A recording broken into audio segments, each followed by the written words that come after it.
కంచే చేనుమేస్తే అన్న చందంగా జిల్లా పౌర సరఫరాల శాఖ తయారైంది. పౌర సరఫరాల శాఖ విజిలెన్స్ అండ్ ఎన్ఫోర్స్మెంట్ టీం 1లో పనిచేస్తున్న 6 ఉద్యోగస్తులు అటు మిల్లర్ల నుంచి ఇటు అక్రమార్కులు రేషన్ బియ్యం దందా చేస్తున్న అక్రమార్కుల వద్ద నుంచి జిఎస్ఎల్ మెడికల్ ఇన్స్టిట్యూషన్స్ మరియు కిమ్యూ ఇంటర్నేషనల్ యూనివర్సిటీ భాగస్వామ్యంతో ఇండియన్ అలైన్డ్ ఎంబీబీఎస్ కోర్స్ అడ్మిషన్లు అందిస్తోంది నియో.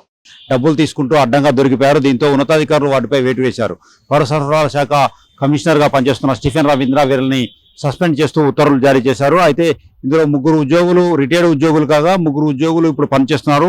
3 ఉద్యోగుల్లో ఒక ఏఎస్ఐ, హెడ్ కానిస్టేబుల్తో పాటు అటు డిఎస్పీ స్థాయి అధికారి కూడా ఉన్నారు. రిటైర్ అయిన ఉద్యోగులను కంటిన్యూ చేస్తున్నారు. ఆ రిటైర్ ఉద్యోగులకు ఉద్వాసన పలికారు. అదేవిధంగా 3 రెగ్యులర్ ఉద్యోగులను సస్పెండ్ చేస్తూ స్టీఫెన్ రవీంద్ర ఉత్తర్వులు జారీ చేశారు.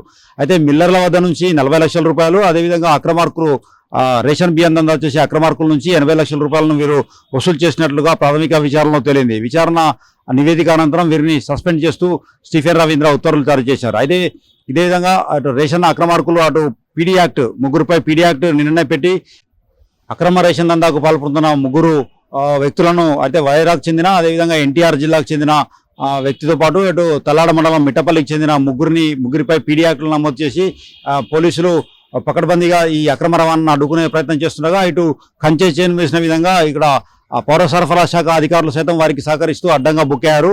దీంతో ఈ అక్రమ దందాకు ఎప్పుడు తెరపడుతుందో అనేది వేచి చూడాల్సిందే. అయితే రానున్న రోజుల్లో వీరిపై ఉక్కుపాదం మోపుతామని ఇటు పోలీస్ కమిషనర్ సునీల్ దత్తో పాటు ఇటు పోలీస్ అధికారులు సైతం చెప్తున్నారు. రానున్న రోజుల్లో ఇటు పోలీసులతో పాటు అటు విజిలెన్స్ పౌర సరఫరా శాఖ విజిలెన్స్ అధికారులు సైతం మరింత పటిష్టంగా చర్యలు తీసుకుని అక్రమ రవాణాకు అడ్డుకట్ట వేస్తామని చెప్తున్నారు.